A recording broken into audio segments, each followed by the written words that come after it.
Have you ever wondered what happens when the oldest warrior traditions meet the deadliest modern warfare?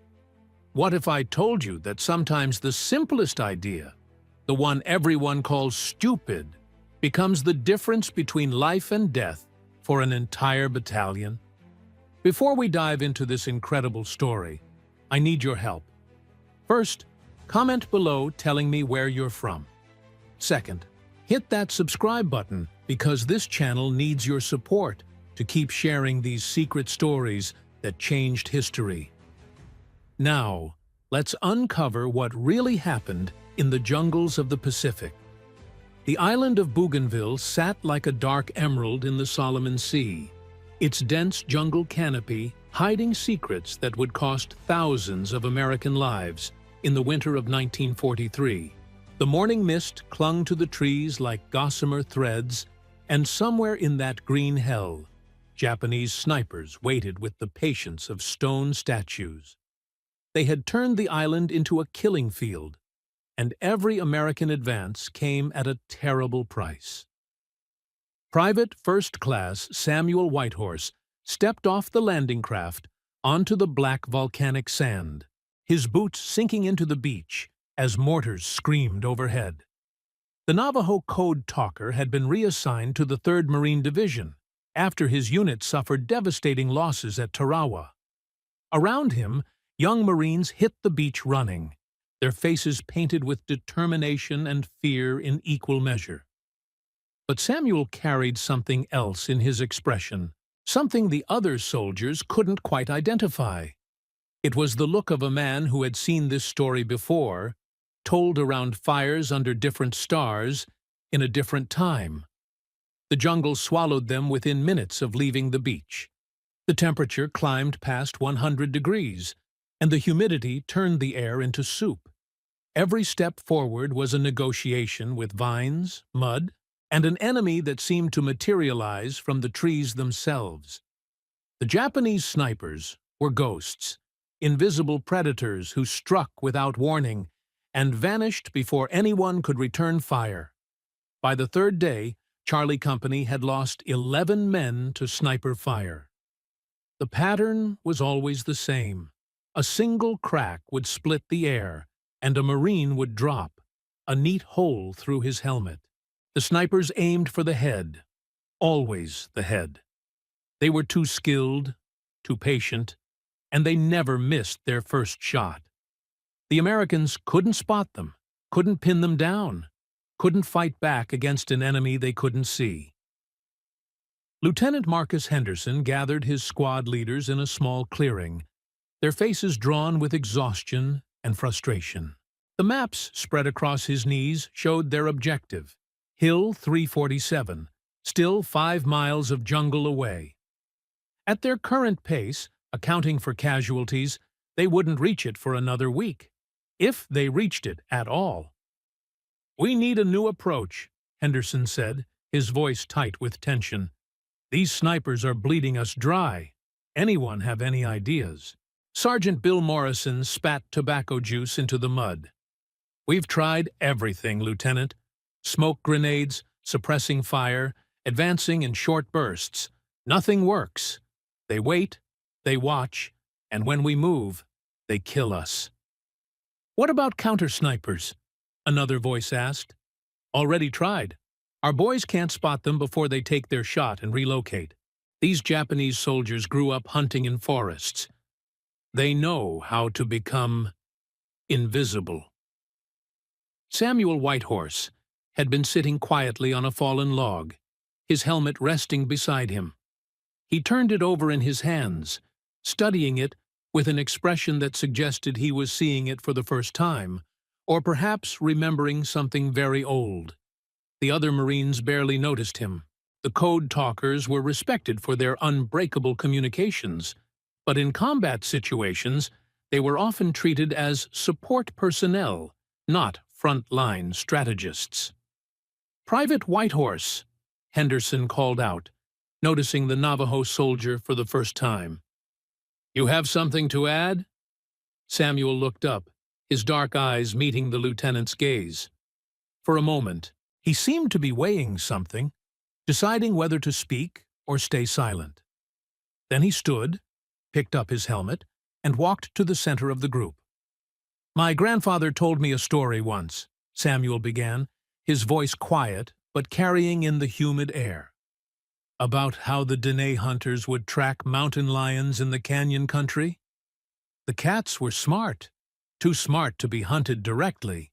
They would watch from the rocks above, invisible, waiting for the hunter to make a mistake. So our hunters learned to make the cats think they saw something they didn't." Morrison frowned. "Son, we don't have time for campfire stories." But Henderson raised a hand. "Let him finish." Samuel held up his helmet.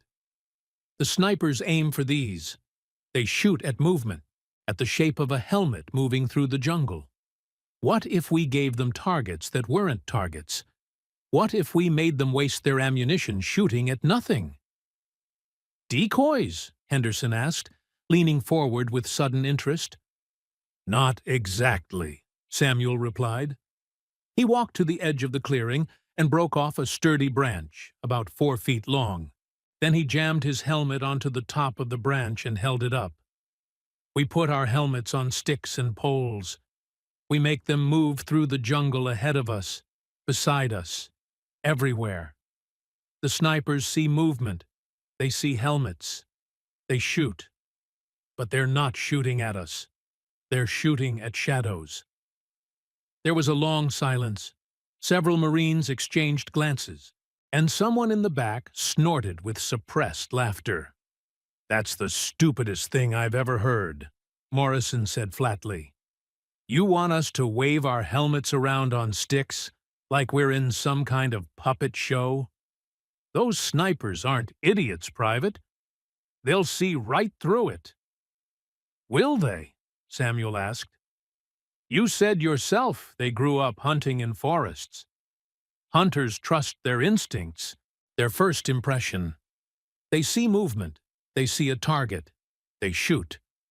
By the time they realize it's a decoy, they've already given away their position. And more importantly, they've wasted a bullet." Henderson stood up, brushing mud from his uniform. He walked over to Samuel and took the helmet on a stick, holding it at arm's length. In the dappled jungle light, with the helmet bobbing slightly, it did look remarkably like a soldier moving through the underbrush. "How many shots do you think a Japanese sniper carries?" the lieutenant asked. "Maybe 30 to 40 rounds," Morrison answered grudgingly. "They can't resupply easily out here. Every bullet counts.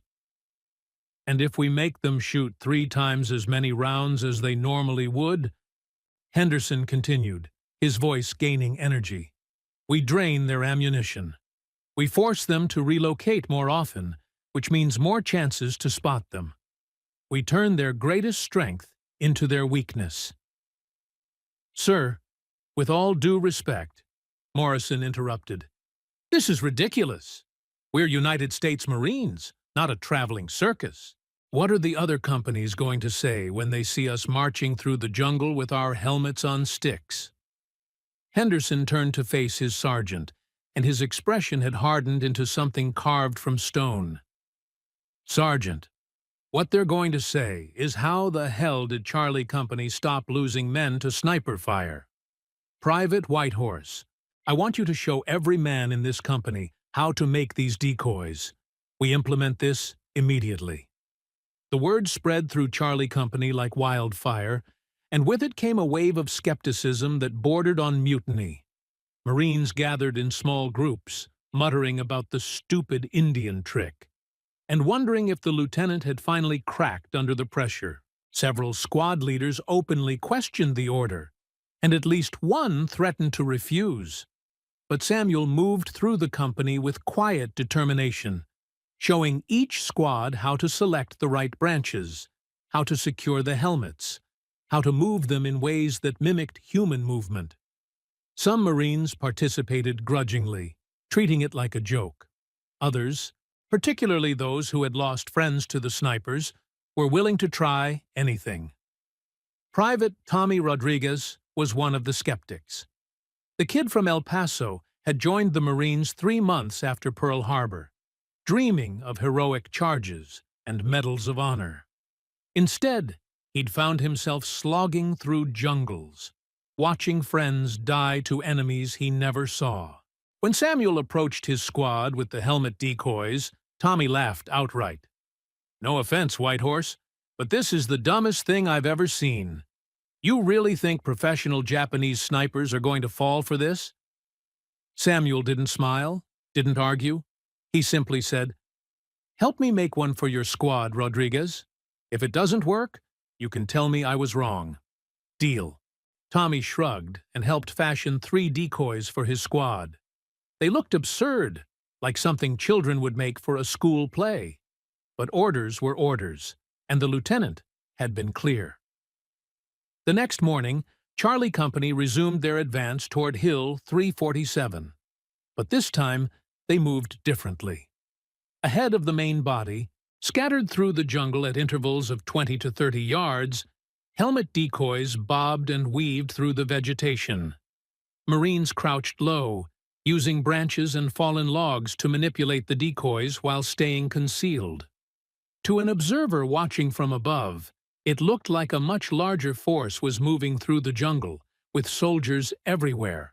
They had been advancing for maybe 20 minutes when the first shot rang out. A helmet jerked backwards off its pole, the bullet punching clean through the steel. The shot had come from a banyan tree roughly 100 yards to the northeast. "Don't return fire," Henderson whispered urgently into his radio. "Keep moving the decoys. Let him think he hit someone."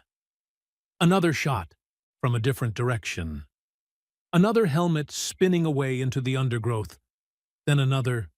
The jungle erupted with the crack of rifle fire, but it was all coming from the Japanese positions. The American Marines stayed low, kept moving their decoys, and counted the shots. Tommy Rodriguez lay behind a rotting log, working 2 helmet decoys on either side of his position.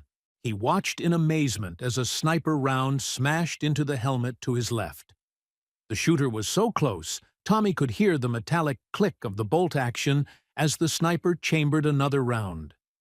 The Japanese soldier was focused entirely on the decoys, convinced he was racking up kills. "Holy hell," Tommy whispered to the Marine next to him. "It's actually working." For 3 hours, Charlie Company crept forward while Japanese snipers blazed away at their helmet decoys. The Americans counted over 100 shots, maybe more. They lost 15 helmets, but not a single man. More importantly, the constant firing allowed the Marines to triangulate sniper positions with unprecedented accuracy. Henderson marked each location on his map, building a picture of the enemy defensive network. That afternoon, with the sniper positions identified and their ammunition presumably running low, Henderson called in artillery strikes on the marked coordinates. The jungle erupted with high explosive shells, turning the sniper nests into craters. Charlie Company advanced again, this time meeting only scattered resistance. By sunset, they had covered more ground in one day than they had in the previous 3 combined, and they had done it without losing a single soldier to sniper fire. Word of the helmet trick spread through the 3rd Marine Division like electricity. By the end of the week, every company advancing through Bougainville was employing variations of Samuel Whitehorse's strategy. Some units got creative, adding uniform shirts to the decoys or using multiple decoys to simulate entire squads on the move. The Japanese snipers, deadly efficient for months, suddenly found themselves shooting at shadows and running out of ammunition. Intelligence reports confirmed what the Marines suspected. Intercepted Japanese communications spoke of confusion and frustration. Snipers were reporting kills that weren't reflected in American casualty reports. Some Japanese commanders suspected their snipers were lying about their effectiveness.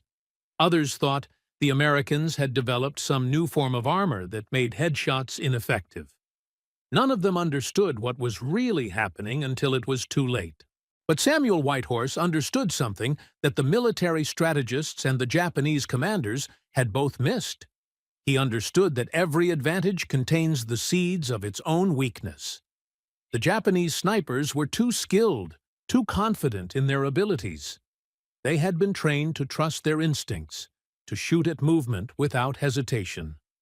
That split-second decision, repeated thousands of times successfully, had become an automatic response, and automatic responses can be exploited. Lieutenant Colonel James Harrison, commander of the 3rd Battalion, summoned Samuel to his field headquarters 3 weeks into the Bougainville campaign. The Navajo private stood at attention in the mud outside the colonel's tent, wondering if he was about to be reprimanded for something. Instead, Harrison emerged with his hand extended for a handshake. "Private Whitehorse, do you have any idea what you've done?" Harrison asked, his voice filled with something between wonder and disbelief. "Sir, I just suggested using decoys, sir." "You didn't just suggest decoys, son. You changed how we fight in jungle warfare. The 3rd Division's casualty rate from sniper fire has dropped by 68% since we implemented your tactic. 68%. Do you understand what that means? That's hundreds of Marines who are going home to their families instead of going home in boxes." Samuel felt uncomfortable with the praise. "It was just something my grandfather taught me, sir. About hunting and patience." Harrison studied the young Navajo soldier for a long moment. "Your grandfather must be a wise man. The Marine Corps is recommending you for a commendation. But more than that, I want you to help train other units in this technique. We're fighting Japanese snipers all across the Pacific. What you've developed here could save thousands of lives." Samuel agreed, though he never sought recognition or glory. Over the following months, he traveled to various Marine units throughout the Pacific Theater, demonstrating the helmet decoy technique and its variations. Some officers embraced it immediately. Others dismissed it as beneath the dignity of the Corps, only to adopt it quietly after their casualties mounted. The helmet trick, as it came to be known, evolved and adapted. Marines learned to vary their patterns, to make the decoys move erratically, even to rig them with simple mechanical devices that created movement without requiring a Marine to manipulate them manually. Some units used the decoys to draw fire and pinpoint sniper locations for counter-sniper teams. Others used them as distractions for flanking maneuvers. But not everyone survived to see the success of the tactic. Tommy Rodriguez, the kid from El Paso who had mocked Samuel's idea, was killed 2 months later on Guam when he raised his head too high while repositioning a decoy. The irony wasn't lost on the survivors of Charlie Company. The trick that saved so many lives couldn't save everyone. Samuel carried that weight with him through the rest of the war. Every letter of commendation, every thank you from a grateful Marine, felt like a stone added to an already heavy load. Because he knew what the official reports and the medals didn't acknowledge. He knew that his trick, brilliant as it was, had only shifted the calculus of death. It hadn't stopped the killing. It hadn't ended the war. It had simply made the mathematics work slightly more in America's favor. The war ground on through 1944 and into 45, and Samuel Whitehorse moved with it like a shadow, training units in the Marshalls, the Marianas, and eventually the Philippines. But something began to change in him, something that the other Marines noticed but couldn't quite name. He grew quieter, more withdrawn. His eyes took on a haunted quality, as if he was seeing something beyond the physical battlefield, something that existed in the spaces between bullets and blood. It was during the Battle of Iwo Jima that Samuel first started having the dreams. Not nightmares exactly, but visions that felt more real than memory. In these dreams, He walked through a forest that was somehow both the Arizona canyon country of his childhood and the jungles of the Pacific. And in this forest, figures moved among the trees. Not Japanese soldiers, not American Marines, but something older. Shapes that wore the faces of warriors from 1,000 different battles across 1,000 different years. Private James Chen, a young Marine from San Francisco who had been assigned as Samuel's assistant during training sessions, noticed the change first. They were camped on the northern beaches of Iwo Jima, 3 days into the bloodiest battle of the Pacific War. The volcanic ash fell like black snow, and the stench of sulfur filled the air. Samuel sat alone, staring at a helmet decoy he had just constructed, but his hands were trembling. "You okay, White Horse?" Chen asked, settling down beside him. "You look like you've seen a ghost." Samuel didn't answer immediately. When he finally spoke, his voice was barely above a whisper. "How many do you think we've killed with this trick?" Chen blinked in surprise. "What do you mean? We don't kill them. The trick just makes them waste ammunition and reveal their positions. It's brilliant, man. You've saved hundreds of American lives." "But what happens to the snipers after they reveal their positions?" Samuel asked, still not looking at Chen. "What happens when we call in the artillery? When we send the counter-sniper teams? When we burn their hiding places with flamethrowers?" "They die," Chen said simply. "That's war. That's what happens." "So I've killed them," Samuel said. "Maybe not with my own hands, but I created the trap. I baited the line. I'm the one who made them think they were hunting us, when all along we were hunting them." Chen shifted uncomfortably. "That's a weird way to think about it. You did what you had to do to protect your fellow Marines. There's no shame in that." But Samuel shook his head slowly.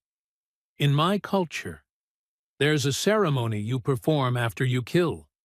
It acknowledges the life that was taken, the balance that was disrupted. You give thanks to the spirit of the animal or the enemy, and you ask for forgiveness for the necessity of the death. But how do I perform that ceremony for hundreds of men I never saw? How do I ask forgiveness from ghosts?" That night, Samuel wrote a letter. Not to his family, not to his commanding officer, but to his grandfather, the old man who had told him the story about hunting mountain lions all those years ago. In the letter, Samuel described what he had done, how he had taken the ancient hunting wisdom and twisted it into something modern and deadly. He wrote about the lives saved and the lives taken, and he asked a question that had been burning in his mind for months. "Grandfather," he wrote, his handwriting shaky in the flickering light of a storm lantern, "was I right to use our ways like this? The old stories, the old knowledge, they were meant to help us live in harmony with the world, to take only what we needed, and give thanks for what we received. But I've turned them into weapons. I've used them to kill more efficiently. Does that dishonor our people? Does that dishonor the spirits?" The letter never reached his grandfather. It sat in Samuel's pocket for 3 weeks, before a mortar blast on Okinawa tore his uniform to shreds and scattered the pages across the muddy battlefield. But the question remained, unanswered and unanswerable, a weight that grew heavier with each passing day. The helmet trick continued to evolve in ways Samuel had never imagined. By the spring of 1945, it had become standard doctrine in Marine jungle warfare manuals. Engineers developed mechanical devices that could move multiple decoys simultaneously, creating the illusion of entire platoons on the move. Some units began using the decoys in urban warfare, poking them around corners to draw fire from hidden defenders. The principle that Samuel had discovered, that instinctive response can be weaponized, spread far beyond the jungles of the Pacific. But as the trick became more sophisticated, So did the Japanese responses. Intelligence reports from the spring of 1945 revealed that Japanese officers had begun to understand what was happening. They issued new orders to their snipers. Watch the target for 5 seconds before shooting. Look for signs of life like breathing or natural movement. Aim for center mass instead of the head. The deadliest snipers, the ones who had survived the longest, began to adapt. It was on Okinawa that Samuel encountered one of these adapted snipers, and the encounter would haunt him for the rest of his life.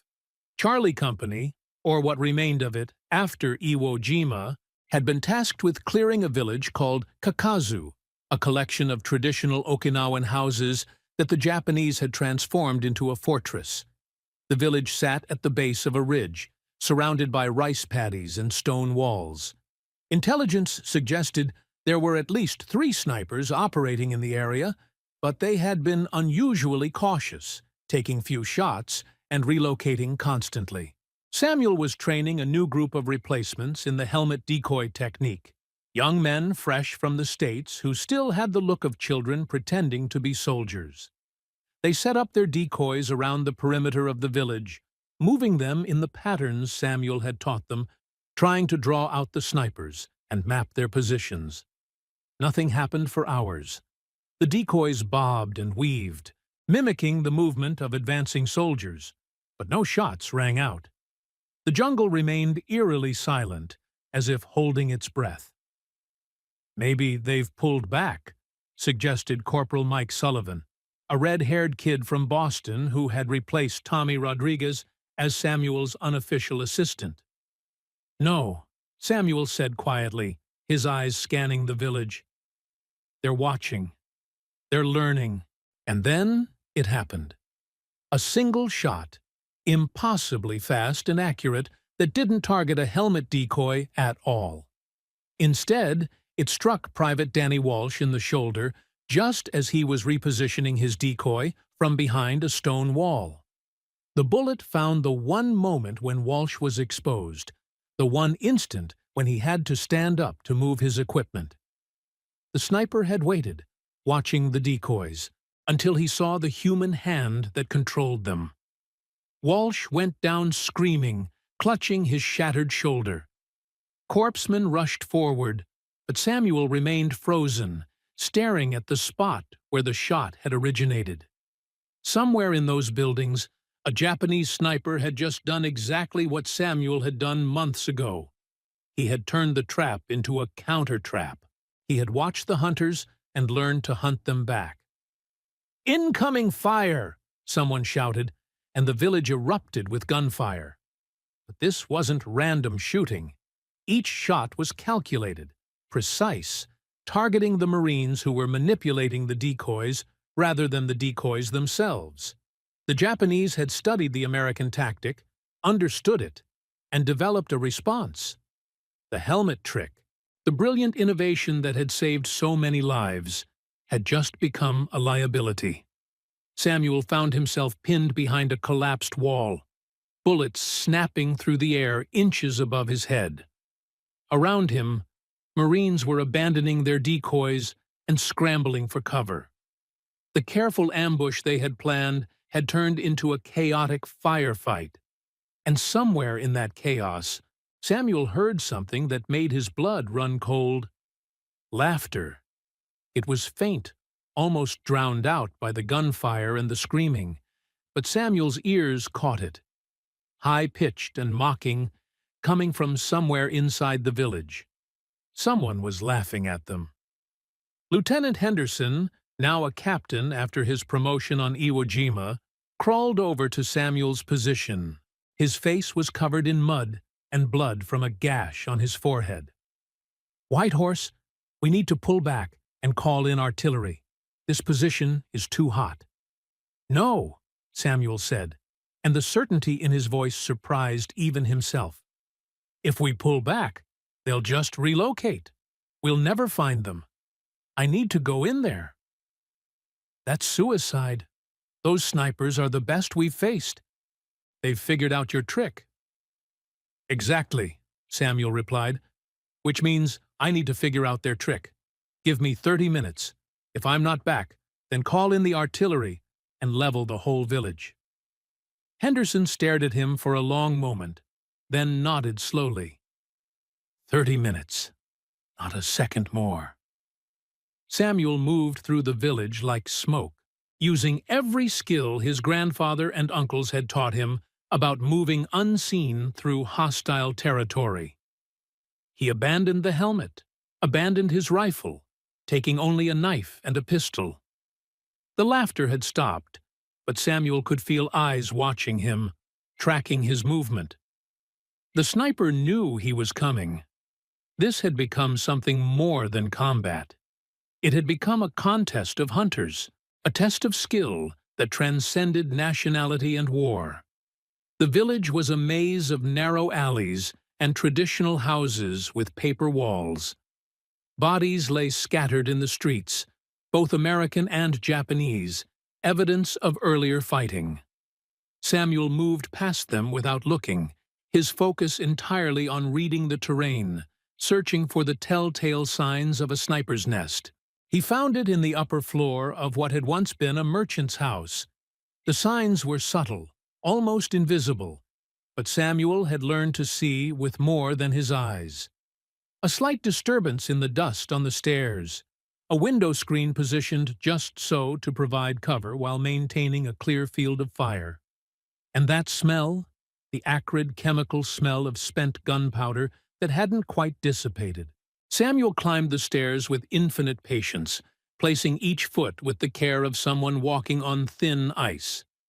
At the top, he paused, listening. Someone was breathing on the other side of the door, slow and controlled. Professional. Calm. When Samuel pushed open the door, he found himself staring at a Japanese soldier who couldn't have been more than 19 years old. The boy, because that's what he was, sat cross-legged on the floor with his rifle across his lap. He wasn't aiming at Samuel. He wasn't reaching for his weapon. He was simply sitting, waiting, as if he had known Samuel would come. They stared at each other across the small room, two young men from opposite sides of the world, both trained to kill, both exhausted by the weight of what they had been asked to do. Samuel saw himself reflected in the boy's eyes, the same haunted look, the same question that had no answer. The Japanese sniper spoke in halting English, his voice soft and oddly gentle. "You are the one who made the trick. The helmets on sticks. Very clever. You killed many of my friends." "You killed many of mine," Samuel replied, his hand resting on his pistol but not drawing it. "Yes," the boy agreed. "That is what we do. We hunt each other until one side runs out of hunters. Your trick was good. It made my commanders very angry. They said I had to learn how to beat it. So I watched. I studied. I found the pattern." "The hands," Samuel said. "You watched for the hands moving the decoys." The sniper smiled, a sad expression that held no joy. "Yes, the hands. Always the hands give away the hunter. My grandfather taught me this when we hunted deer in the mountains of Hokkaido. Watch for movement, yes, but watch for purpose. Animals move with purpose. The wind does not." Samuel felt something crack inside his chest, a wall he had built around his heart since the war began. This boy, this enemy, spoke the same language Samuel's grandfather spoke. Not English or Japanese or Navajo, but the language of hunters, of men who had been taught ancient wisdom and forced to pervert it into modern killing. "Why didn't you shoot me when I came in?" Samuel asked. The sniper looked down at his rifle, running one hand along its wooden stock. "Because I am tired. I have been tired for a very long time. Every day I wake up and I kill. And every night I dream of the men I have killed. And they ask me why. And I have no answer for them. Do you have an answer?" Samuel opened his mouth to speak, But no words came. What could he say? That they were fighting for freedom? For their countries? For survival? All of those things were true. But in this moment, in this small room with this boy who could have been his brother, they felt hollow and meaningless. "We should be friends," the sniper continued, his voice barely above a whisper. "In another world, in another time, we would sit together and share stories of our grandfathers and the old ways. We would compete to see who could track the elk more silently, who could read the wind more accurately. We would be brothers of the hunt. But instead, we are this." "Yes," Samuel agreed, and he felt tears burning in his eyes. "Instead, we are this." The young sniper stood slowly, carefully, making no sudden movements. He walked to the window and looked out at the battlefield below, at the dead scattered like broken dolls across the mud and stone. "There is a Buddhist teaching," he said, still facing away from Samuel. "It says that in every life we accumulate karma, good and bad. The things we do create ripples that spread out through time, affecting people we will never meet, in ways we cannot imagine. I wonder what karma we are creating here, you and I. What ripples will our clever tricks and our efficient killing send into the future?" Samuel joined him at the window, standing shoulder to shoulder with his enemy, both of them staring out at the waste they had helped create. "I don't know," Samuel admitted, "but I think we'll carry it with us. Maybe forever." The sniper nodded slowly. Then, without warning, he turned and raised his rifle, not toward Samuel, but toward his own chest. Samuel's hand shot out, grabbing the barrel and pushing it aside. The two men struggled silently, desperately, each trying to either complete or prevent the final act. "Let me go!" the sniper gasped, tears streaming down his face. "I cannot do this anymore. I cannot kill another person. I cannot be this thing the war has made me." "Neither can I," Samuel replied, his own voice breaking. "But we don't have a choice. We survive, or we surrender. Those are the only options." "There is always another option," the sniper said, and something in his voice made Samuel's blood run cold. The sound of boots on the stairs interrupted them. American voices, calling Samuel's name. The 30 minutes were almost up, and Henderson had sent a squad to find him. The spell broke. The moment of connection shattered like glass. The sniper stepped back, raised his rifle toward the door, and Samuel knew with terrible certainty what was about to happen. Samuel's pistol was in his hand before he had consciously decided to draw it. The shot echoed in the small room, impossibly loud, final. The Japanese sniper fell backwards, the rifle clattering from his hands. His eyes found Samuel's one last time, and in them was something that might have been gratitude, or accusation, or simply exhaustion. Then the light went out, and he was gone. The squad burst through the door, weapons raised, and found Samuel standing over the body, his pistol still smoking. They saw what they expected to see: a code talker who had tracked down and eliminated an enemy sniper. They didn't see the tears on Samuel's face, or the way his hands shook, or the fact that he couldn't stop staring at the boy he had just killed. "Good work, White Horse," one of the Marines said, clapping him on the shoulder. "That's one less sniper we have to worry about." Samuel didn't respond. He couldn't. He was thinking about ripples, about karma, about the stories his grandfather told around fires under stars that seemed impossibly far away now. He was thinking about how many more times he would have to stand over a body and pretend it meant nothing.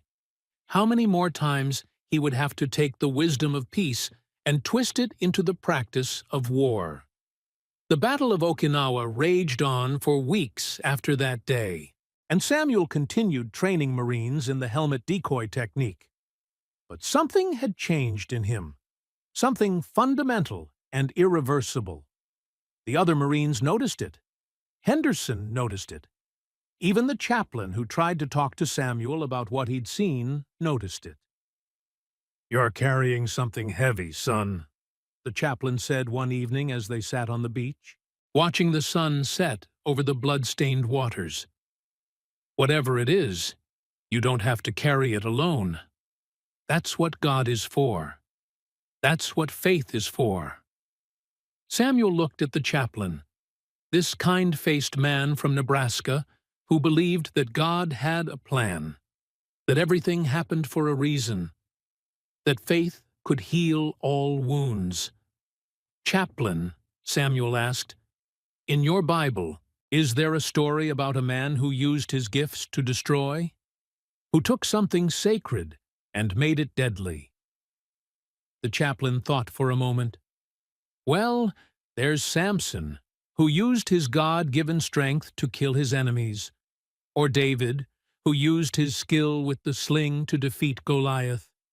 But those were righteous acts, done in service of God's people." "What if they weren't, though?" Samuel pressed. "What if Samson looked at all the bodies around him and wondered if his strength was a blessing or a curse? What if David spent the rest of his life seeing Goliath's face every time he closed his eyes? What if the gift and the curse were the same thing?" The chaplain had no answer for that. Nobody did. The war ended on the 15th of August, 1945. The news reached Samuel while he was training yet another group of replacements, young men who would now never have to use the techniques he was teaching them. He should have felt relief, joy, triumph. Instead, he felt nothing but a vast, echoing emptiness. The journey home took weeks. Samuel stood on the deck of the transport ship, watching the Pacific Ocean roll by beneath a sky that seemed impossibly vast after years of seeing the world through jungle canopy and artillery smoke.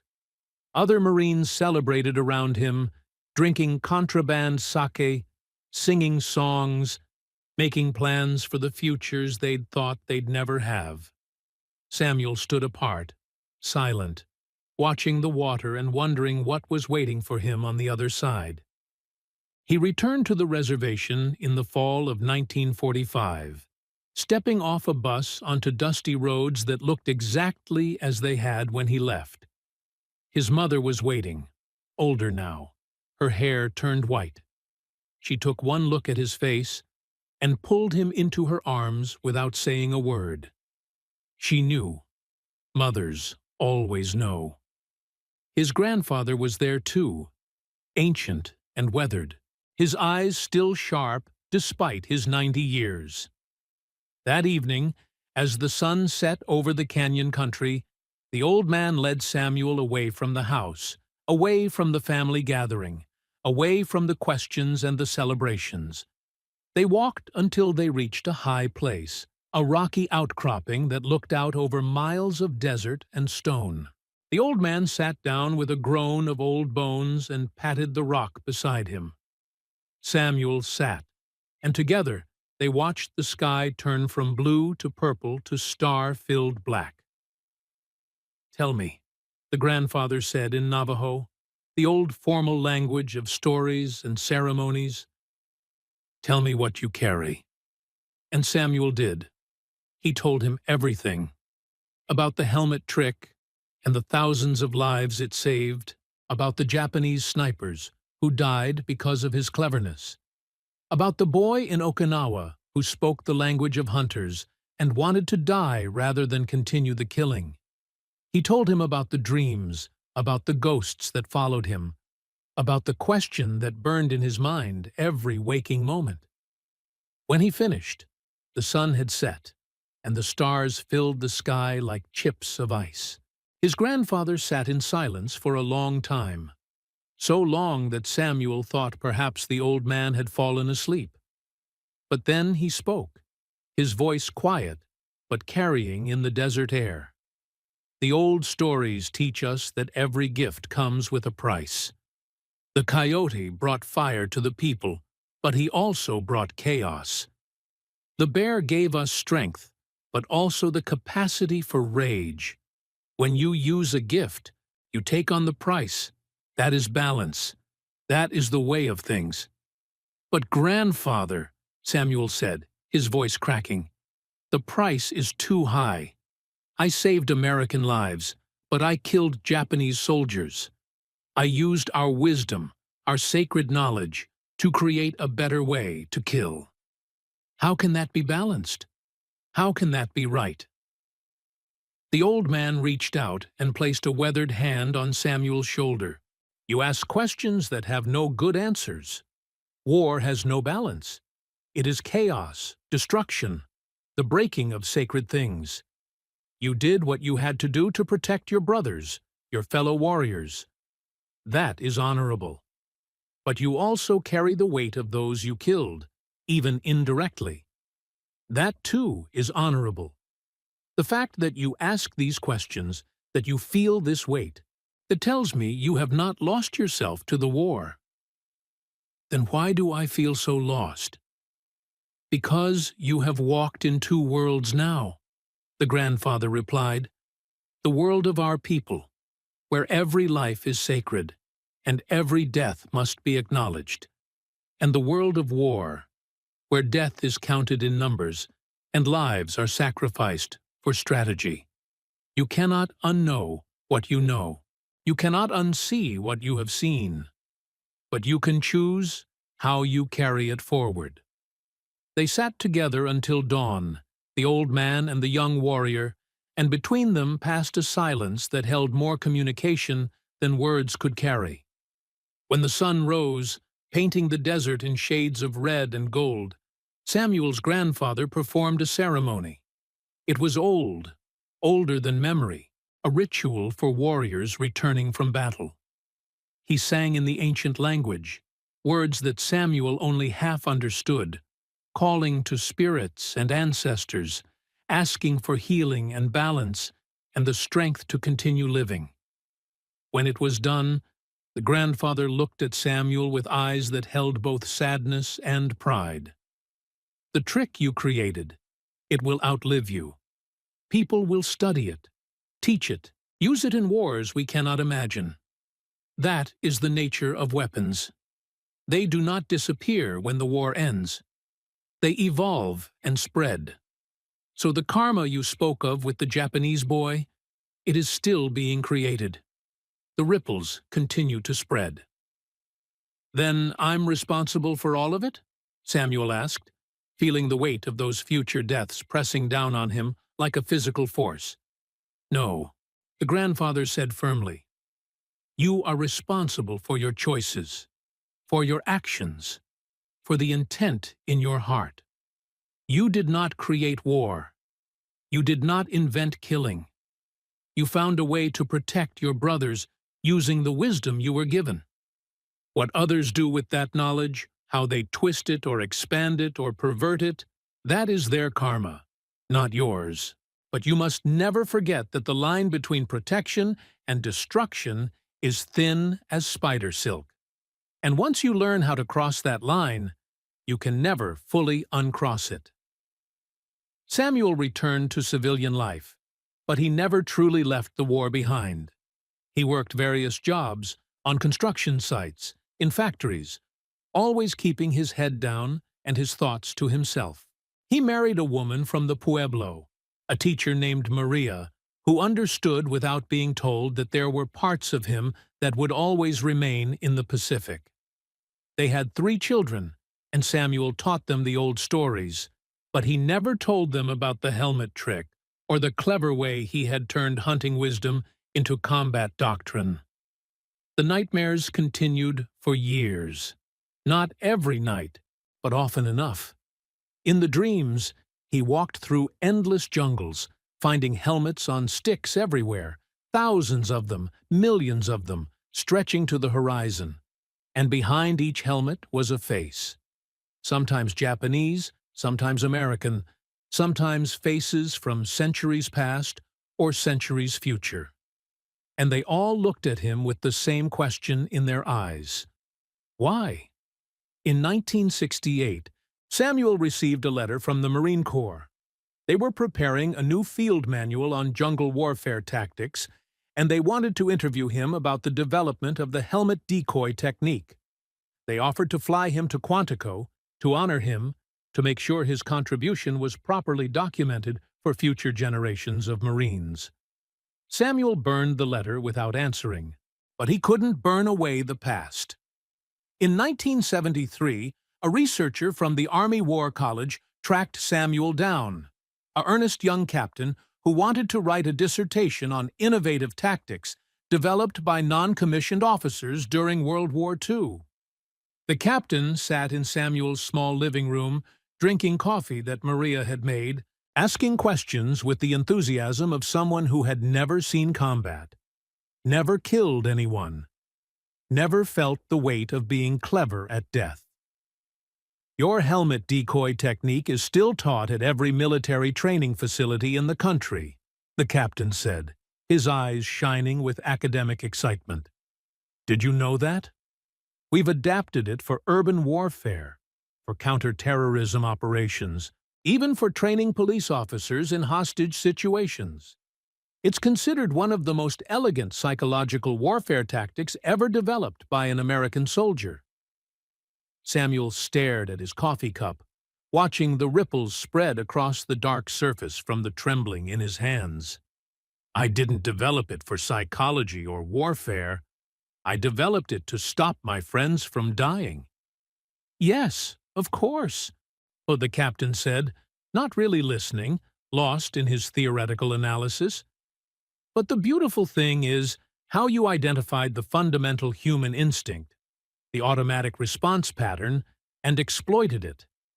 That's genius-level strategic thinking. We've since applied the same principle to other scenarios. For instance, in Vietnam, we used sound decoys to draw enemy fire, thermal decoys to fool heat-seeking weapons. It's all based on your core insight that trained responses can be weaponized. Weaponized, Samuel repeated, and the word tasted like ash in his mouth. Exactly, and the potential applications are endless. We're currently researching ways to use similar psychological triggers in cyber warfare, in information operations. The basic principle you discovered, it transcends the physical battlefield. It's applicable anywhere humans make instinctive decisions. After the captain left, Samuel sat alone in his living room for hours, staring at nothing.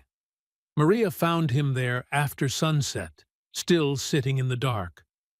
What did that man want? She asked gently, sitting beside him and taking his hand. He wanted to thank me, Samuel said, for making war more efficient. Maria didn't ask him to explain. She had learned long ago that there were spaces in her husband's past that she couldn't reach, rooms in his soul that remained forever locked. She simply held his hand and sat with him in the darkness, a shared silence that was its own form of understanding. Samuel Whitehorse died on a Tuesday in March of 1997, at the age of 73. It was a quiet death in his sleep, with his family around him. At his funeral, several old Marines showed up, men he had served with, men whose lives had been saved by his clever trick. They told stories about Iwo Jima and Okinawa, about the brilliant Navajo code talker who had outsmarted Japanese snipers with nothing but a stick and a helmet.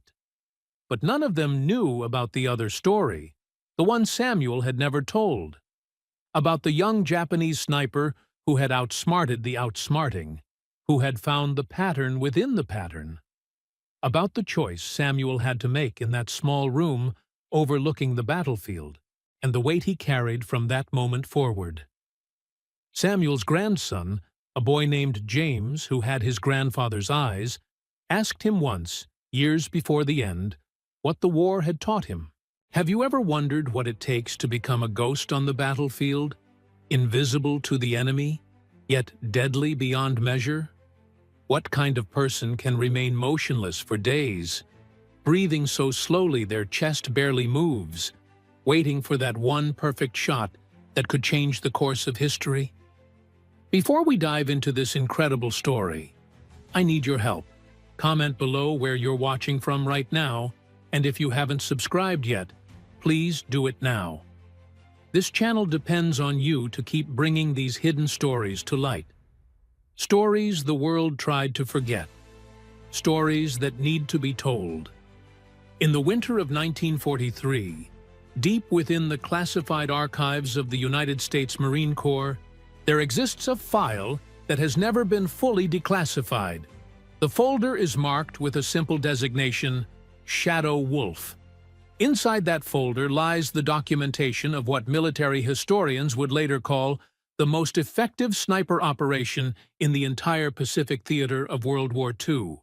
But this is not just a story about numbers and confirmed kills.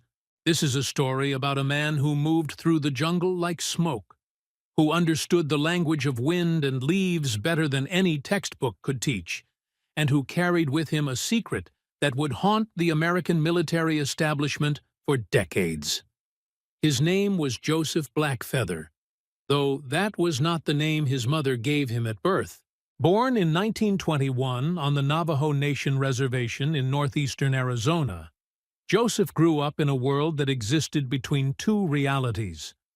His grandfather, a medicine man respected throughout the territory, taught him the old ways: how to read tracks that were barely visible, how to move through terrain without disturbing a single branch, how to become part of the landscape itself.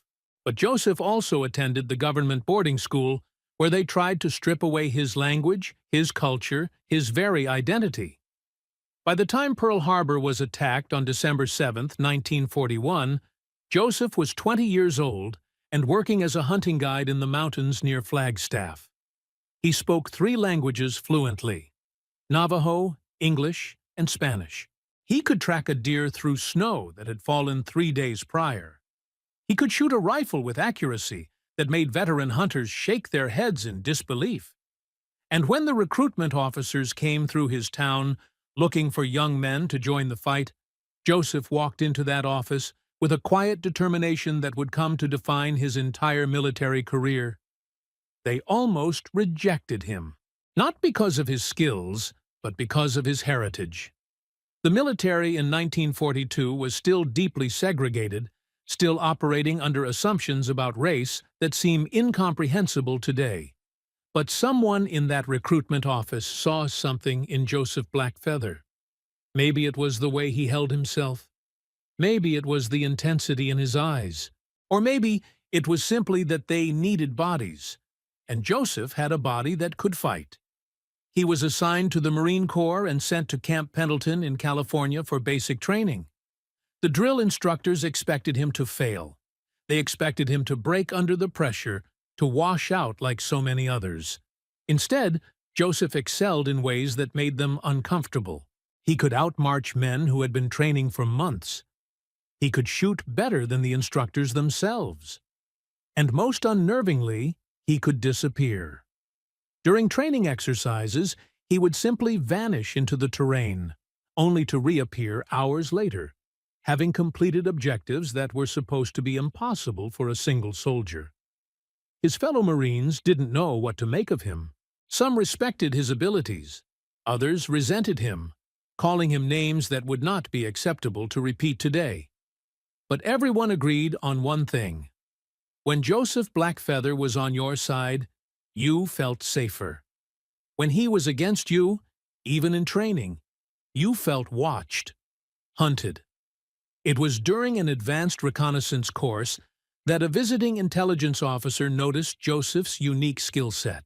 Major Robert Thornton was a career officer who had served in World War I and understood that modern warfare required more than just brute force. It required intelligence, patience, and the ability to operate independently behind enemy lines. He pulled Joseph aside after watching him complete a stealth exercise in 1/3 of the expected time. The conversation they had that day remained classified for 60 years. But according to documents that were finally released in 2003, heavily redacted and marked with ominous black lines across entire paragraphs, Major Thornton asked Joseph a single question that would change the course of his military service. He asked, "Can you kill a man from 1,000 yards away without him ever knowing you were there?" Joseph's answer was simple. "I can kill a man from 1,500 yards away, and his own shadow won't know I was there." 3 weeks later, Joseph was transferred to a special training program that officially did not exist. No records were kept. No roster was maintained. The program was simply known among the handful of people aware of its existence as Ghost Protocol. Its purpose was to create snipers who could operate completely independently in hostile territory, gathering intelligence and eliminating high-value targets without any support structure. They would be inserted alone. They would extract alone. And if they were captured or killed, the United States government would deny any knowledge of their existence. Only 7 men were selected for this program. Joseph was the only one who was not white. He was also the only one who completed the full training regimen. The others either washed out or were killed during the realistic combat simulations that pushed trainees to their absolute limits. The training was conducted in the mountains of Montana, far from any civilian population, at a facility that was removed from all official military maps. For 6 months, Joseph learned skills that went beyond conventional sniper training. He learned how to survive for weeks in hostile territory with minimal supplies. He learned advanced camouflage techniques that made him virtually invisible. He learned how to read enemy patterns and predict movements days in advance. And perhaps most importantly, he learned how to deal with the psychological weight of being completely, utterly alone in enemy territory, with death always one mistake away. His primary instructor was a British soldier on loan from the Special Operations Executive, a man known only as Crawford. Crawford had operated behind German lines in North Africa and had a reputation for being absolutely ruthless in his training methods. He pushed Joseph harder than any of the other candidates, testing him constantly, looking for any weakness. Years later, in a rare interview given shortly before his death in 1989, Crawford would say something that would send chills through anyone who heard it. Joseph Blackfeather was not human in the conventional sense. I do not mean that as an insult. I mean that he had transcended normal human limitations. He could hold his breath for over 4 minutes. His heart rate would drop to 30 beats per minute when he was in position. He could remain absolutely motionless for 18 hours straight. I once watched him shoot a target at 2,000 yards in crosswind conditions that should have made it impossible. The bullet hit exactly where he said it would. When I asked him how he did it, he said something in his language that I did not understand. But I understood the look in his eyes. He was not calculating. He was feeling. He was becoming one with the environment. I had trained dozens of snipers. Joseph was something different, something ancient. In August of 1943, Joseph received his orders. He was being deployed to the Pacific Theater, specifically to the Solomon Islands campaign. The Japanese forces had established a formidable defensive network across multiple islands, and American casualties were mounting at an alarming rate. Intelligence reports indicated that Japanese command and control was highly centralized, with senior officers making crucial decisions in the field. The Ghost Protocol decision was made at the highest levels of military command. Send in the ghosts. Let them cut the head off the snake. Joseph was inserted onto Bougainville Island 3 weeks before the official American landing. He went in alone, at night, from a submarine that surfaced just long enough for him to slip into the water with his waterproof gear bag. He swam 2 miles to shore, moving silently through water where sharks were known to patrol. He reached the beach, buried his diving equipment, and disappeared into the jungle as the sun began to rise. For the next 21 days, Joseph Blackfeather became a legend that the Japanese soldiers would whisper about in their foxholes. They called him Keija no Shi, Shadow of Death. They said he could walk through walls, that he could appear and disappear like smoke, that he had the eyes of a demon and could see in complete darkness. These were not just superstitious tales told by frightened soldiers. These were observations made by experienced Japanese officers who could not explain what was happening to their forces. The killings began on the second day. A Japanese colonel, overseeing the construction of defensive positions, was inspecting trenches when his head suddenly snapped back.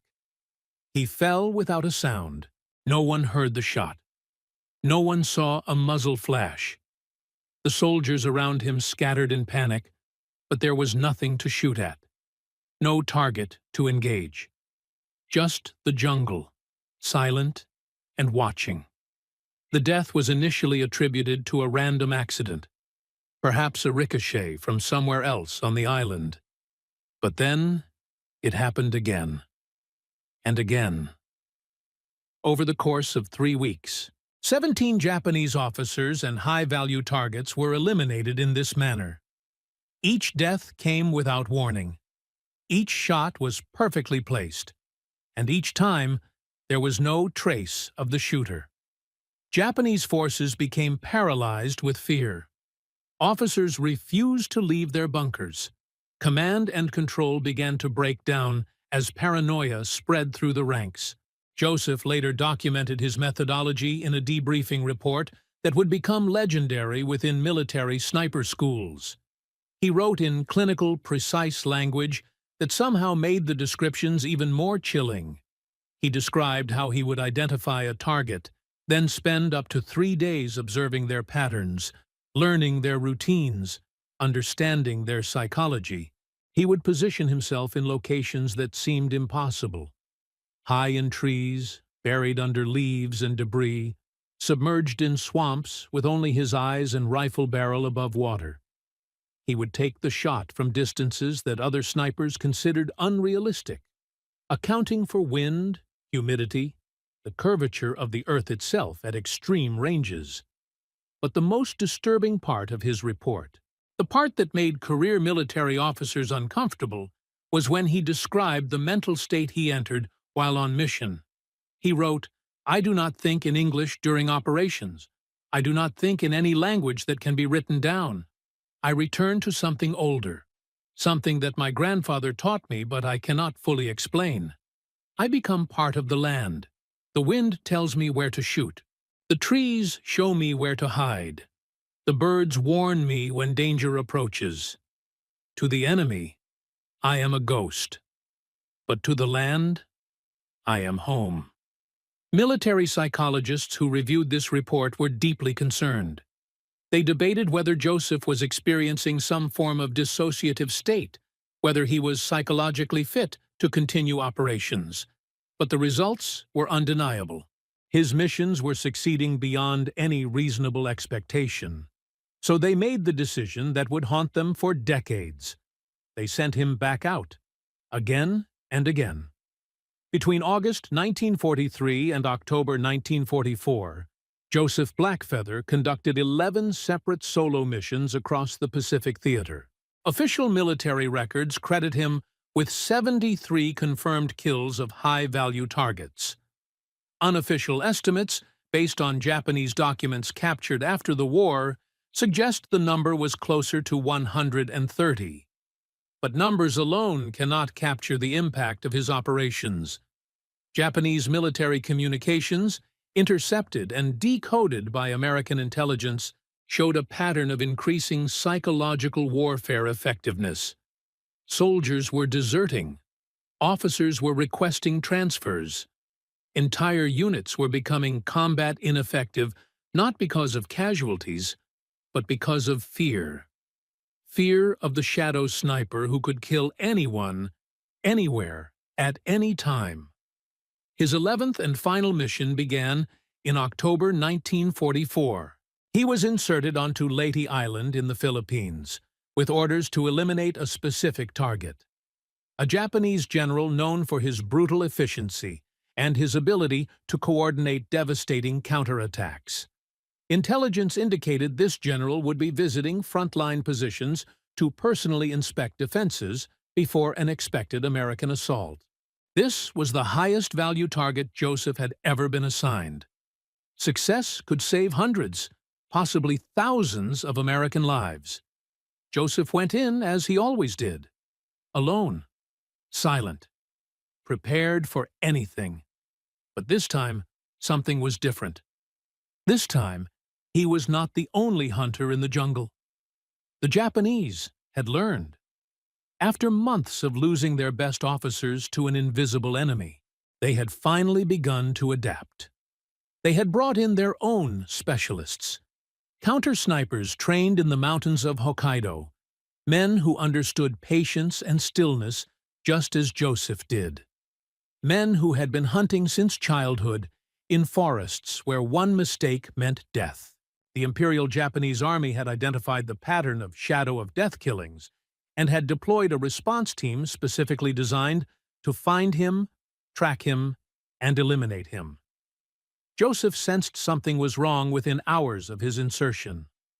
The jungle felt different. The birds were quiet in the wrong places. The insects had changed their patterns. These were subtle signs that most soldiers would never notice, but to Joseph, they were as clear as written warnings.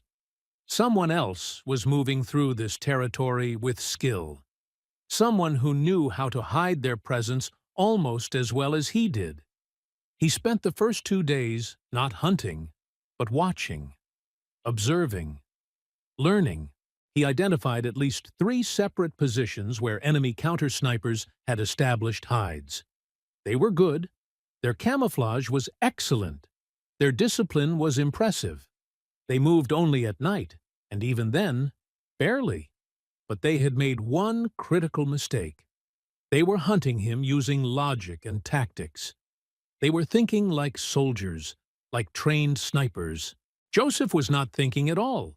He was feeling, reading the land the way his grandfather had taught him.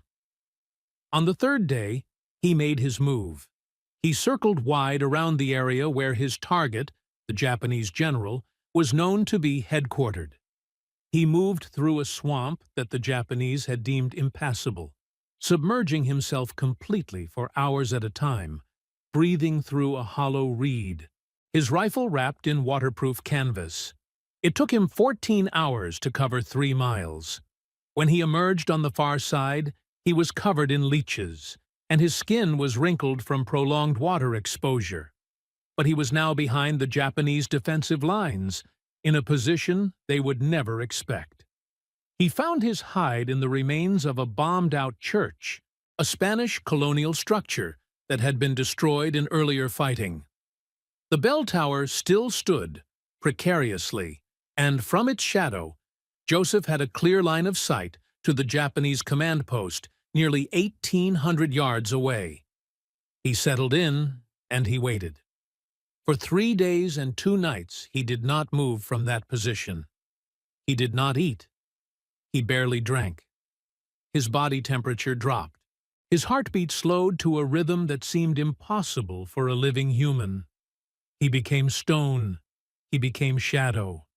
He became death waiting with infinite patience. The general arrived on the morning of the 4th day, exactly as intelligence had predicted. He was a tall man for Japanese standards, with a rigid military bearing and a uniform that was immaculate despite the jungle conditions. He was surrounded by aides and guards, but Joseph could see the pattern.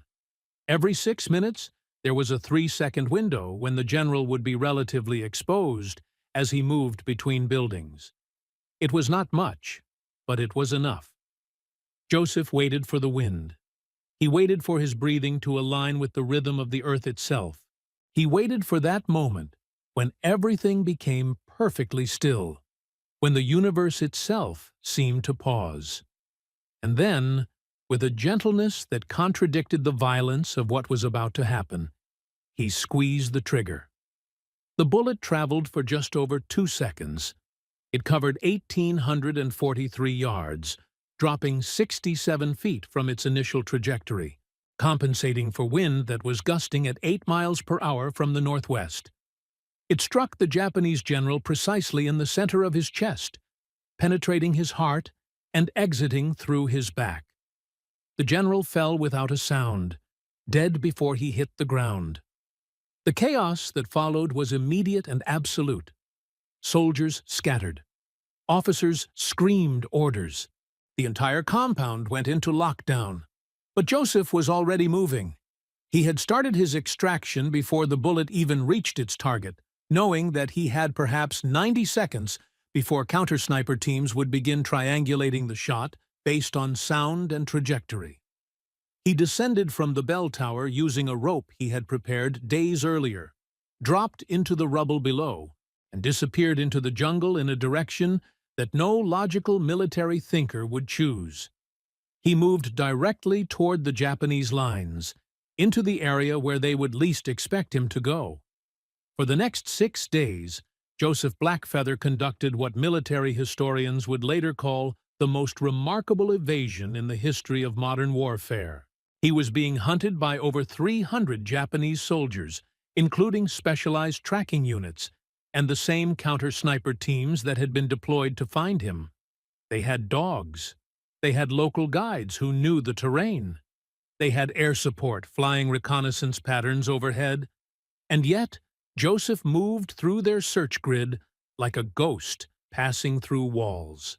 He documented this period in his after-action report with the same clinical precision that characterized all his writing.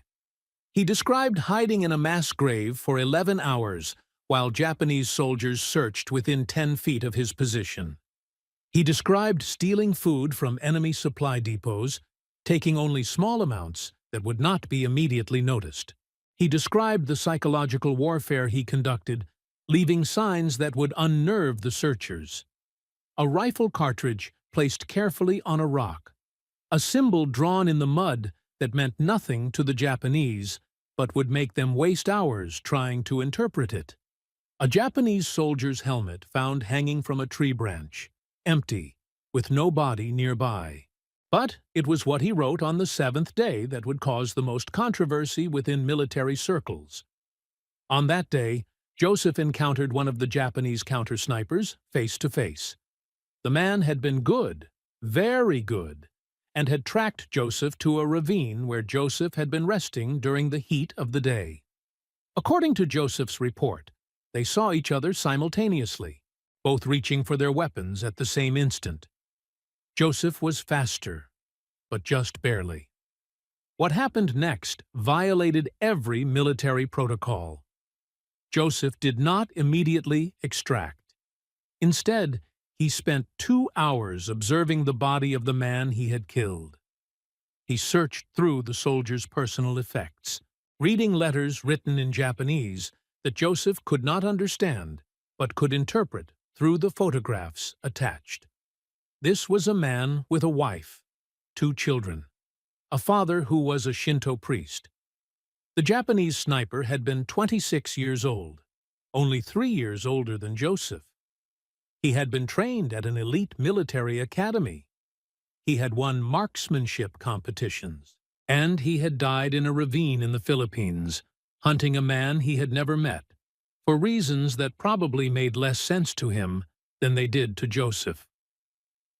Joseph took the man's identification papers, his photographs, and a small carved wooden charm that the soldier had been carrying. Then he did something that would haunt him for the rest of his life. He performed a burial ceremony, the Navajo way, speaking words in his language that had been passed down for generations. He was asking the man's spirit for forgiveness. He was acknowledging the warrior's courage.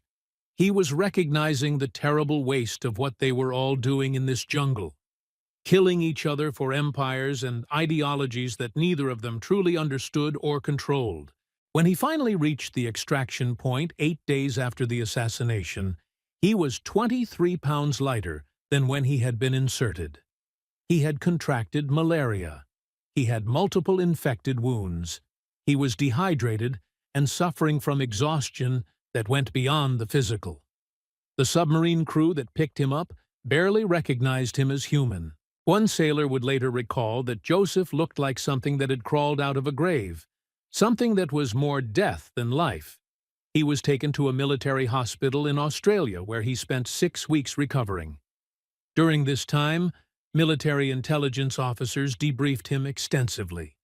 They wanted every detail of his mission. They wanted to understand his methods. They wanted to replicate his success. But what they discovered during these debriefings made them deeply uncomfortable. Joseph was not the same man they had sent into the jungle. Something had fundamentally changed. He would not speak for the first 5 days. When he finally did talk, his voice had changed.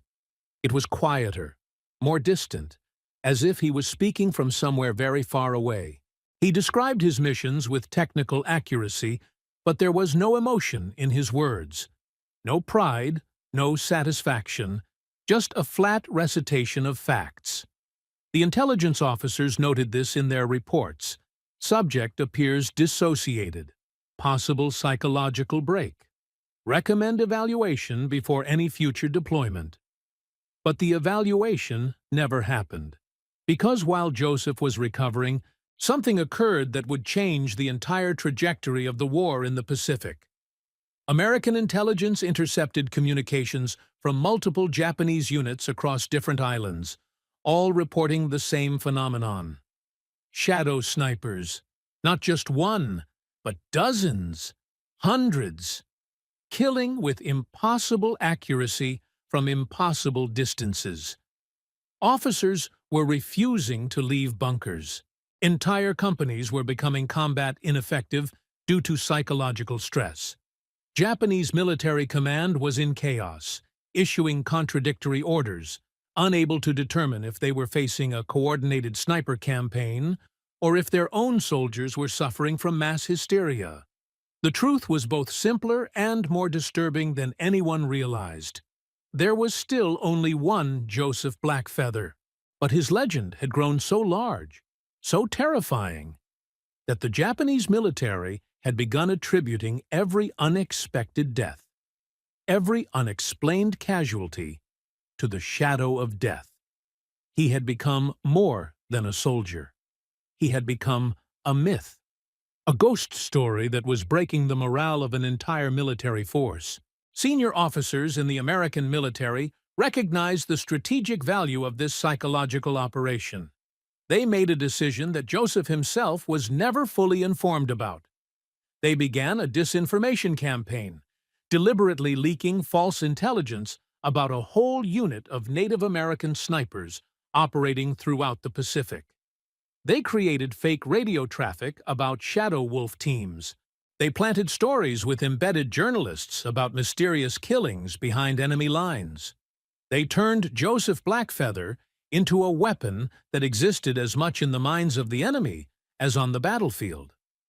Joseph was kept in Australia, ostensibly for continued medical treatment, but really because senior command did not know what to do with him. He was too valuable to lose, too dangerous to deploy, and too psychologically unstable to trust. He spent his days sitting on the beach, staring at the ocean, barely speaking to anyone. The only person he seemed to connect with was a Navy chaplain, Father Michael O'Reilly, an Irish priest from Boston who had volunteered as a military chaplain after Pearl Harbor. Father O'Reilly would later write about his conversations with Joseph in a memoir that was published in 1978, after both men had long since left military service. The chaplain described Joseph as a man caught between two worlds, belonging fully to neither. He wrote about late-night conversations on that Australian beach, where Joseph would talk about the weight of death, about seeing the faces of men he had killed in his dreams, about feeling like he had betrayed something sacred in his culture by taking so many lives. even in service of his country. In one particularly striking passage, Father O'Reilly recounted Joseph saying something that the chaplain never forgot. Joseph said, "And these are the chaplain's words recording what he remembered. My grandfather told me that every life is sacred, that taking a life creates a debt that must be repaid. I have killed more than 100 men. Some were evil. Some were just soldiers like me. I have debts I can never repay. I feel them at night. They sit on my chest. They whisper in languages I do not speak. I am the most successful sniper in this war, and I am the most cursed man in it." The psychological reports from this period paint a picture of a man suffering from what we would today recognize as severe post-traumatic stress disorder, but which in 1944 was simply called shell shock or battle fatigue. The doctors recommended that Joseph be permanently removed from combat operations and possibly given a medical discharge. But the war was not done with Joseph Blackfeather. And Joseph, despite everything, was not done with the war. In November 1944, American forces began their campaign to retake the Philippines. The fighting was brutal, with Japanese defenders mounting fanatical resistance. Casualties were mounting rapidly. Intelligence reports indicated that Japanese forces were being coordinated by a shadowy figure known only as the Ghost of Manila, a colonel who had managed to establish an effective guerrilla network that was causing devastating casualties to American troops. This colonel was believed to be responsible for planning ambushes that had killed over 400 American soldiers in the span of 3 weeks. A request came down from the highest levels of Pacific Command. They needed the Ghost of Manila eliminated, and there was only one man who could do it. Joseph initially refused. He told his commanding officers that he could not go back into the jungle, that he could not kill again, that something inside him had broken and could not be repaired. But then he received a letter, hand-delivered by a young lieutenant who had been instructed to give it directly to Joseph and to no one else.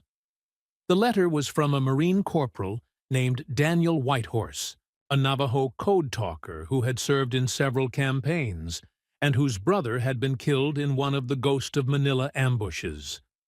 The letter was written partially in Navajo, and it said something that cut through all of Joseph's resistance. It said, "My brother's spirit cannot rest while his killer still walks the earth. You have the gift of the hunter. Use it one more time. Not for the white man's war, for our brother's spirit, for our people who are dying because of this ghost. And then, come home, and let the elders help you find peace." Joseph agreed to one final mission, but he made demands that shocked his commanding officers. He would go in alone, as always, but this time, when he completed the mission, he would be immediately discharged from the military. No more debriefings, no more publicity, no more using his name or his story. He would become a ghost in truth, disappearing from military records, from history, from the story of the war. They agreed. They had no choice. He was the only one who could do what needed to be done. The mission began in late November 1944. Joseph was inserted into the mountains outside Manila, in an area controlled by Japanese forces and Filipino guerrillas of uncertain loyalty. The Ghost of Manila was known to operate from a network of hidden bunkers in these mountains, moving constantly, never sleeping in the same location twice. Finding him would be nearly impossible. Killing him would require a miracle. Joseph spent the first week not hunting, but listening. He made contact with local Filipino villagers, speaking through interpreters, asking questions that seemed unrelated to military operations. He asked about the land, about the spirits that lived in the mountains, about old stories and legends. The villagers, suspicious at first, gradually opened up to this strange American soldier who seemed to respect their beliefs in a way that other soldiers did not. They told him about the old Spanish fort in the high mountains, a place that was said to be cursed, where even the Japanese soldiers would not stay after dark. A place where the wind carried voices of the dead. Joseph knew, with the certainty that came from something deeper than logic, that this was where he would find the ghost of Manila. He made his way to the fort over 3 days, moving through terrain that was designed to be impassable. When he reached the location, he understood why the locals believed it was cursed. The fort sat on a ridge overlooking a valley where hundreds of Filipino and American prisoners had been executed by Japanese forces earlier in the war. The bones were still there, scattered in the overgrown grass, picked clean by animals and weather. The air itself felt heavy with suffering. Joseph established his hide in the ruins of the fort's chapel, in a location that gave him sight lines to 3 different approaches. And then he waited. 2 days passed. 3. The rain came, turning the ground to mud, but Joseph did not move. He became part of the ruins, indistinguishable from the stone and moss. On the 4th night, as the sun was setting, he saw movement in the valley below. A group of soldiers, Japanese and some Filipinos who had sided with the occupation, were making their way toward the fort. In the center of the group was a man who moved differently than the others, more confidently, more purposefully. This was the ghost of Manila. Joseph could feel it with the same certainty he felt the coming rain. The group made camp in one of the old fort buildings, less than 200 yards from where Joseph was hiding. They posted guards, but they were looking outward, toward the approaches to the fort. They were not looking at the ruins they believed were empty. Joseph had the shot. He had it multiple times as the ghost of Manila moved around the camp, barking orders, reviewing maps by lamplight. It would have been easy. A single bullet. Mission accomplished. But Joseph hesitated, because he had seen something that changed everything. Among the group was a young boy, no more than 12 years old, who seemed to be serving as a messenger or aide. The boy stayed close to the ghost of Manila, and it was clear from their interactions that they knew each other well. Possibly family, possibly a son.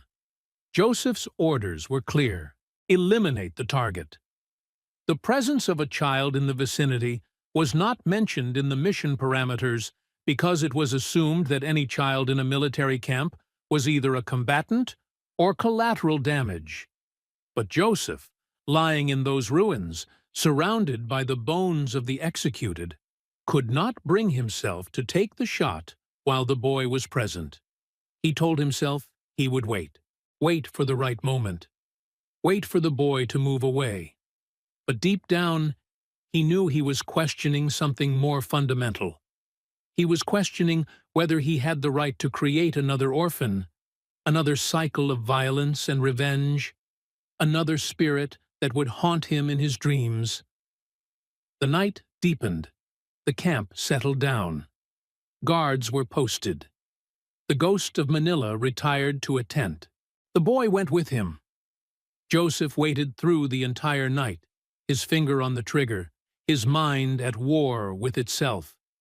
As dawn approached, he made a decision that would define the rest of his life. He let them go. He watched as the camp broke down, as the group moved out, as the ghost of Manila disappeared back into the mountains. Joseph had failed his mission. For the first time in his military career, he had chosen not to take the shot. He remained in the ruins for 2 more days, wrestling with what he had done. He knew the consequences would be severe. Courts-martial, possibly. Charges of dereliction of duty. The deaths of future American soldiers who would be killed by the ghost of Manila would be his responsibility. But he also knew, with absolute certainty, that if he had taken that shot, if he had killed that man in front of that boy, Something inside Joseph would have died that could never be resurrected. He had killed over 100 men in service of his country. He had become the most feared sniper in the Pacific Theater. But he could not, would not, create that particular kind of trauma for a child. When he returned to American lines, he reported that the mission had been unsuccessful, that the intelligence was wrong, that the ghost of Manila had not been in the location specified. His commanding officers did not believe him. They questioned him for hours, looking for inconsistencies in his story. But Joseph was a master of stillness, of patience, of maintaining his silence. He gave them nothing. Finally, they had no choice but to accept his report, though it was filed with notes expressing doubt about the accuracy of his account. True to their agreement, Joseph was discharged from the military in January 1945. He received no medals, no public recognition, no parades. His service record was classified and would remain so for decades. He simply disappeared from military roles as if he had never existed. The Ghost Protocol file was sealed, and Joseph Blackfeather became a name that appeared in no official histories of World War II. He returned to the Navajo Nation in February 1945. His family barely recognized him. He had lost over 40 pounds. His face was lined in ways that made him look 20 years older than his actual age of 23. His eyes had changed, taking on a distant quality that never fully went away. For months, he barely spoke. He would sit for hours on the high mesas, staring at the horizon, wrestling with demons that no one else could see. It was his grandfather, the medicine man, who finally reached him. The old man, nearly 80 years old and walking with a cane, climbed to the mesa where Joseph spent his days. He sat beside his grandson in silence for hours. Then, as the sun began to set, he began to sing. Old songs. Songs about warriors who had returned from battle. Songs about cleansing and purification. Songs about finding the path home when the world has broken you. The healing process took years. Joseph participated in traditional ceremonies that had been passed down for generations. He spent time with the elders, learning the old ways he had forgotten. He worked with his hands, herding sheep, building corrals, doing simple labor that reconnected him with the physical world. And slowly, very slowly, he began to speak about what he had experienced, not to outsiders, not to historians or journalists, but to the medicine men and elders who understood that some wounds require more than medicine to heal. In 1948, 3 years after the war ended, Joseph married a woman from his community named Sarah Begay. They had 4 children together, built a small ranch in the high desert, and lived a life that appeared unremarkable from the outside. Joseph worked as a hunting guide again, teaching young men the skills his grandfather had taught him. He was known as a quiet man, soft-spoken, who rarely talked about the war. But those who knew him best said that he never slept well, that nightmares would wake him in the middle of the night, that sometimes, in the dark hours before dawn, they would find him sitting outside, staring at the stars, tears running down his face. The story might have ended there, a tale of one man's war and one man's struggle to return to peace. But in 1972, something happened that brought the ghost of Manila back into Joseph's life in a way he could never have anticipated. A Filipino historian, researching the Japanese occupation, uncovered documents that told a remarkable story. The ghost of Manila, whose real name was Colonel Takeshi Yamamoto, had survived the war. He had been captured by American forces in March 1945 and spent 3 years in a prisoner of war camp. After his release, he had returned to Japan and had become a teacher, dedicating his life to educating young people about the horrors of war and the importance of peace. But the most extraordinary part of the story was what had happened to the boy who had been with him that night in the ruins. The boy, Yamamoto's nephew, had also survived the war.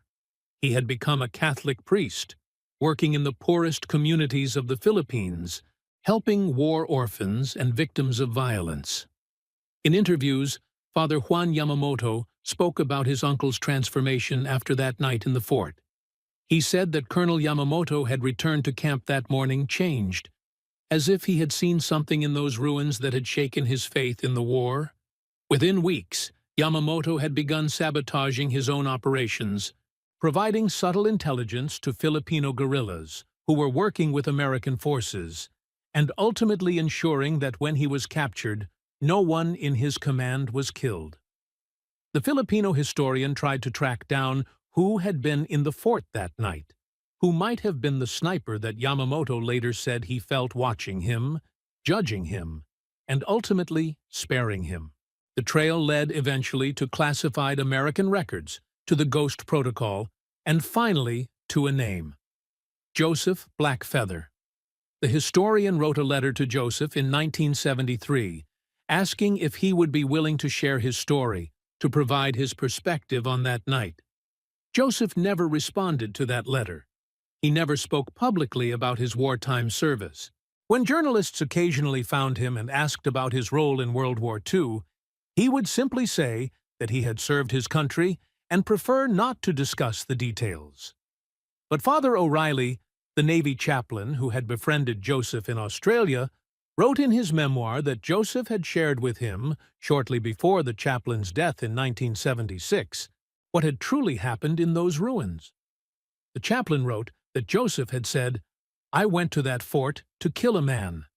I left having saved 2 lives, his and my own. I disobeyed orders. I failed my mission. And it was the only right thing I did in the entire war." Joseph Blackfeather died in April 1998 at the age of 76. His funeral was attended by family, friends, and members of his community. None of the obituaries mentioned his military service. None of the speakers talked about what he had done during the war. Instead, they spoke about his kindness, his wisdom, his dedication to teaching the old ways to younger generations. He was buried in a small cemetery on the Navajo Nation, in sight of the mesas where he had spent so many hours seeking peace. But the story does not quite end there. In 2004, 6 years after Joseph's death, a remarkable event occurred. A group of visitors arrived at the Navajo Nation, asking to visit Joseph's grave. The group included Father Juan Yamamoto, now 72 years old, and an elderly Japanese man who walked with difficulty but insisted on making the journey. This was Colonel Takeshi Yamamoto, 91 years old, making what he said would be his final trip outside Japan. Through an interpreter, Yamamoto explained why he had come. He said that he had spent 60 years trying to understand what had happened that night in the fort. He had felt a presence, a force that was both deadly and merciful. He had believed it was a kami, a spirit of the mountain that had chosen to spare him because of the boy.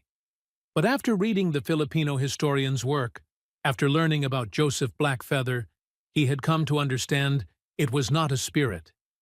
It was a man who had chosen mercy over duty, a man who had carried the weight of that choice for the rest of his life. Yamamoto brought with him a simple wooden marker, carved in Japanese and English. He placed it beside Joseph's grave. The marker read, "To the shadow wolf who showed an enemy the face of humanity. Your mercy gave 2 lives the chance to serve peace. May your spirit rest in the honored place of true warriors. Colonel Takeshi Yamamoto and Father Juan Yamamoto." The ceremony was small, attended by a handful of Joseph's family members and the Japanese visitors. Father Juan led a prayer in English and Tagalog. A Navajo medicine man, one of Joseph's cousins, performed a traditional blessing, and Colonel Yamamoto, tears streaming down his aged face, bowed deeply toward the grave, holding that bow for a full minute, the traditional sign of deepest respect in Japanese culture. But there was one more revelation that day, something that would send chills through anyone who heard it. As the ceremony concluded, one of Joseph's grandsons, a man named Thomas Blackfeather, who served in the Army Rangers, approached Colonel Yamamoto. Thomas told him that his grandfather had left something behind, a box that was to be opened only after his death. Inside the box were items that Joseph had carried with him throughout his life. Among them was a set of identification papers, some photographs, and a small wooden charm, items taken from a Japanese soldier in a ravine in the Philippines in October 1944. Colonel Yamamoto looked at these items, and his face went pale. He explained that these had belonged to his younger brother, Lieutenant Hiroshi Yamamoto, a counter-sniper who had been deployed to the Philippines and had been reported missing in action. The family had never recovered his body, had never known what happened to him. For 60 years, Yamamoto had lived with the uncertainty, the not knowing. And now, here, thousands of miles from that jungle ravine, he finally had his answer. Thomas then shared what his grandfather had written in a note placed with these items. Joseph had written, "I killed this man in combat. He was a worthy opponent and a brave warrior. I have carried his spirit with me every day since. I have prayed for him in my language and in my way. I ask his family for forgiveness, and I hope that in whatever world exists beyond this one, I might have the chance to honor him as he deserved to be honored. He was somebody's son, somebody's brother. He deserved better than to die for empire and ideology in a jungle far from home. So did the men I killed. So did the men who tried to kill me. We were all somebody's son."